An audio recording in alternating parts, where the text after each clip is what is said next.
সমাধান হবে। বর্তমান সময় মুখ্যমন্ত্রী বলেছেন যে আধার কার্ডের সমস্যার সমাধান হবে।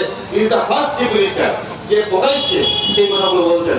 আমি মনে করি যেহেতু একজন মুখ্যমন্ত্রী প্রকাশ্যে সেই কথাগুলো বলছেন, আমাদের আলোচনা করবে আজকে শহীদ সালামের কথা বলুন, আজকে এই যে জিনিসগুলো আছে যেগুলো আছে আলোচনা করবে সেইগুলো সমাধান হবে। আজকে মিশন বাবু এখানে আছেন, অনেক নেতৃত্ব আছেন, আমাদের সমাজের অনেক নেতৃত্ব আছে। মুখ্যমন্ত্রী কিন্তু প্রকাশ্যে সেই কথাগুলো বলছেন। আজকে হয়তো কোনো স্টেটমেন্ট হয়েছে সেটা রাজনৈতিক স্টেটমেন্ট, রাজনৈতিক স্টেটমেন্ট সেই কথাগুলো আমি বলতে চাই না, কিন্তু আমি মনে করি যে পেলেছিল অর্জুন সতী বাঙালির জীবনের কিতাবের গুলি পাণ্ডবকে বাংলা মধুর বলি মাতৃভাষার রাত্রিমন অকাল করে যারা দিল আত্মবলিদান।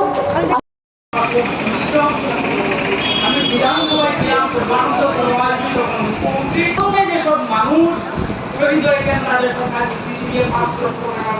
অনেক রেল স্টেশনের নাম এই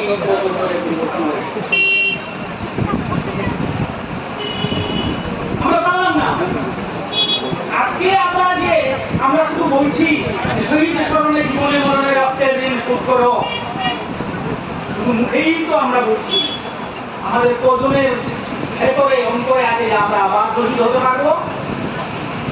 আমরা মঞ্চে এসে বলবো শহীদ স্মরণে রক্তের ঋণ